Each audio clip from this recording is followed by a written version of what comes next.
మణుగూరు మీదుగా అక్రమంగా జహీరాబాద్ తరలిస్తున్న గంజాయిని పట్టుకున్న మణుగూరు పోలీసులు.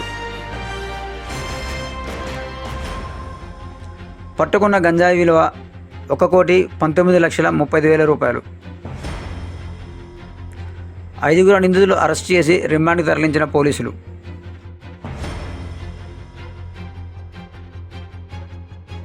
భద్రాద్రి కొత్తగూడెం జిల్లా ఆంధ్రప్రదేశ్ నుండి మణుగూరు మీదుగా జహీరాబాద్కు అక్రమంగా తరలిస్తున్న గంజాయిని పట్టుకున్న పోలీసులు.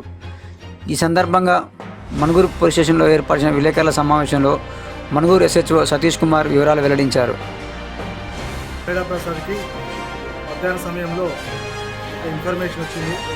డొంకరాయి నుండి జహీరాబాద్కు వయా మణుగూరు నుంచి ఒక 5 వ్యక్తులు 2 వాహనాలలో సుమారు 4.5 క్వింటాల గంజాయిని సరఫరా ఇస్తున్న సమాచారంతో తన సిబ్బందితో కలిసి అధికారులకు సమాచారం ఇచ్చి హనుమాన్ టెంపుల్ దగ్గరికి వెళ్ళి వాహనాలు తనిఖీ చేస్తుండగా ఇక్కడ 2 వాహనాలు తారసపడ్డాయి. ఒక స్విఫ్ట్ కారులో ఒక ముగ్గురు, ఆ ముగ్గురు చెరుకుపల్లి శ్రీకాంత్, ఉమ్మడెల్లి అర్జున్, తంగి సునీల్ కుమార్.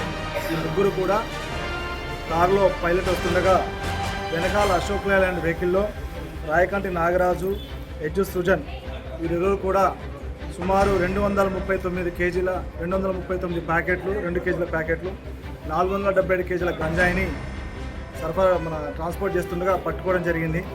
ఇవన్నీ కూడా అశోక్ లేలాండ్ వాహనంలో కింద పెట్టి పైన మామిడికాయల బస్తాలు వేసుకొని వస్తుండగా పట్టుకోవడం జరిగింది.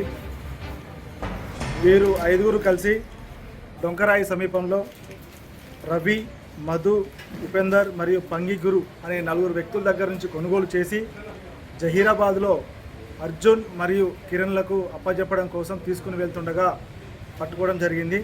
వారు 5 నిందితులను కూడా పట్టుకొని కోర్టులో ప్రవేశపెట్టడం జరిగింది. అదేవిధంగా మిగిలిన ఎవరైతే 6 ఉన్నారో వాళ్ళు ప్రస్తుతానికి పరారీలో ఉన్నారు. 477 కేజీల గంజాయి మరియు నిందితుల వద్ద నుంచి ఒక 10 మొబైల్ ఫోన్లు, 2 వాహనాలు. ఈ గంజాయి యొక్క విలువ 1,19,30,000 రూపాయలు ఉంటుంది.